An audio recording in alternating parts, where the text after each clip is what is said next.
Now, AnPanMan, I'll show you guys a picture. This is AnPanMan. Yay! The guy with the big round face. AnPanMan is a superhero, and he's animation series and a bunch of other stuff too. But he's a character that kind of becomes the identifying thing for young preschool kids in Japan. There's not so much separation of boys and girls for this. This is something that, you know, both boys and girls like, but definitely boys like it a lot. And girls, there's enough cute girl characters for the appeal, and not such a big difference of stuff really. You might see a lot of parents kind of pushing Hello Kitty on little small girls when they're younger, and so, you know, if you're looking for ways to decorate a bedroom or t-shirts to buy, notebooks and those kinds of things, you probably buy, if you want to be super girly, you might get Hello Kitty things. But it's really common for both boys and girls to get AnPanMan. Now, AnPanMan's a little hard to explain, and when I first saw him and I saw the whole animation and everything about him, I thought he was super weird. And I was like, oh my gosh, I'm not letting my little girl, my oldest daughter, watch that because I thought it was really strange. And I didn't see the point in it. I thought, you know, this isn't educational and it's a little weird. So we actually kind of really made a lot of effort to not let her watch it.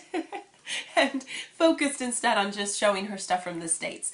And part of that was because we were actually getting ready to move to the States, and she wound up going to preschool in America, so we wanted to kind of prep her in English. But then with my second daughter, because we're living here now again, and we knew she's going to be going to school in Japan, I kind of caved in and said, fine, go ahead and get into this crazy AnPanMan world. It's very unique, and it's been around for a pretty long time. The artist that created it is an older gentleman, and he created the character fairly late in his career, which is kind of unusual. He created the song for it, and then the character. I think this series is in the Guinness Book of World Records for having the most characters. Seriously, there's like a character for everything you can think of. There's Toothbrush Man, there's Mug Cup Man, there's Paper Man, there's everything. Television Man, you know, tissue paper man. It's ridiculous. It gets out of control.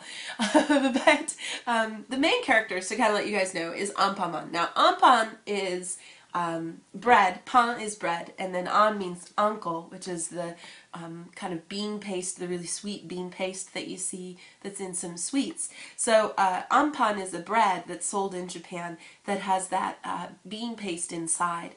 Kind of like a jelly donut, but a Japanese version, if you will. So this is what this guy is made out of, okay? His head is an Anpan. So he has a sweet, yummy center inside of his face. And, you know, his body, we don't really know what it's made out of. He was given life by shooting stars, and this little old dude down here, Jam Oji-san, or Grandpa, Uncle or Grandpa, Jam. He's the one who created him at his bakery. Now, the strange thing is AnPanMan never eats food. He doesn't need sustenance at all. He's like just super powered, right? And then the super really strange thing is he takes part of his head off if people are hungry.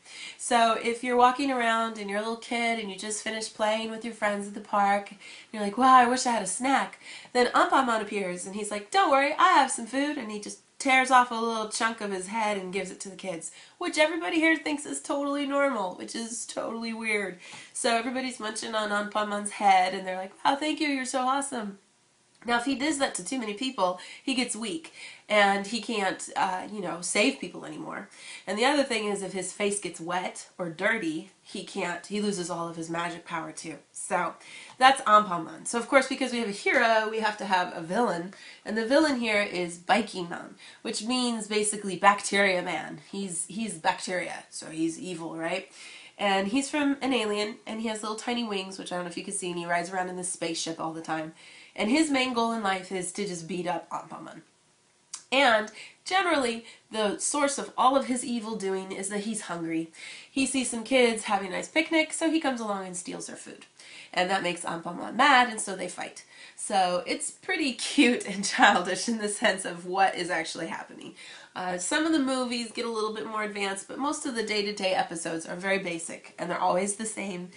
You know, AnPanMan is always the bad guy. He always does something bad, and then AnPanMan comes and saves the day.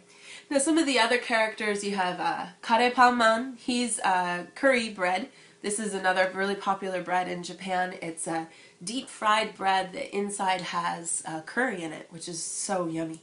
So that's karepanman. Now, the really weird thing is, for his weapon, he spits curry at people, and it's so hot that they can't do anything anymore. But then if he spits too much, he gets all shriveled up because he's run out of juice. So when he needs to get repowered up, they just pour more curry into his head and he's okay. Strange.